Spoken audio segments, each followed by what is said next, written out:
Shalom, selamat pagi, salam sejahtera untuk kita semua.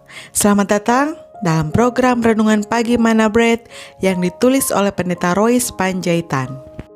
Tetapi semua ini ditulis supaya kamu percaya bahwa Yesus anak Allah, penyelamat yang diutus oleh Allah, dan karena kamu percaya kepadanya, kamu beroleh hidup sejati. Saudara, mungkin bagi sebagian kita ada yang memahami tentang pembangunan sebuah bangunan. Ketika seseorang membangun sebuah bangunan, unsur yang paling penting yang perlu dipikirkan adalah fondasi. Fondasi adalah dasar dari sebuah bangunan. Membangun di atas dasar yang kuat akan menentukan seberapa kokoh bangunan di atasnya. Setiap orang pada umumnya akan membangun fondasi terlebih dahulu sebelum membangun sebuah bangunan. Fondasi yang dibangun dengan bahan yang kuat dan digali dengan dalam tidak hanya akan menentukan apakah sebuah bangunan bisa tegak berdiri atau mudah roboh, tetapi juga seberapa tingginya bangunan tersebut dapat didirikan. Ada banyak contoh bangunan megah dan indah harus roboh karena tidak memiliki fondasi yang kuat. Jadi, membangun di atas dasar yang kuat sangat penting untuk diperhatikan. Sejak pertama kali novel Lewis yang berjudul Ben-Hur, Kisah Kristus yang diterbitkan pada tahun 1880, percetakan buku itu tidak pernah dihentikan. Ia telah menjadi buku Kristen yang paling berpengaruh pada abad ke-19 dan terus menarik minat para pembaca sampai hari ini karena menceritakan kisah benar tentang Yesus dengan seorang bangsawan muda Yahudi yang bernama Judah Ben-Hur.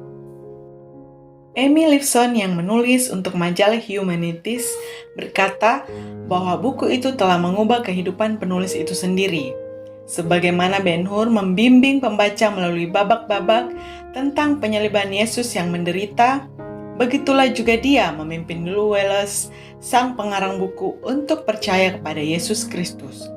Wallace berkata, "Saya sudah melihat orang Nazaret itu. Saya sudah menyaksikan dia melakukan perkara yang tidak dapat dilakukan oleh manusia biasa."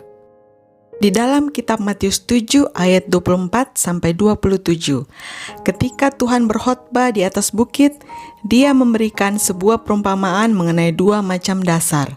Setiap orang yang mendengar perkataanku ini dan melakukannya, ia sama dengan orang yang bijaksana, yang mendirikan rumahnya di atas batu. Matius 7 ayat 25. Kemudian turunlah hujan dan datanglah banjir, lalu angin melanda rumah itu, tetapi rumah itu tidak rubuh sebab didirikan di atas batu.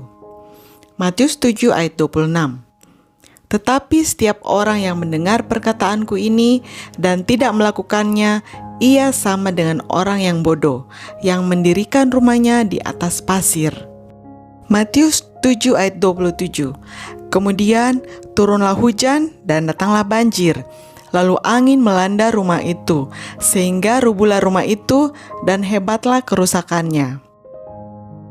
Jadi saudaraku, fondasi iman dibentuk dari ketaatan kita melakukan firman Tuhan dan kehendak Tuhan. Seperti satu buah batu yang membangun fondasi hidup kita menjadi kokoh di dalam Tuhan.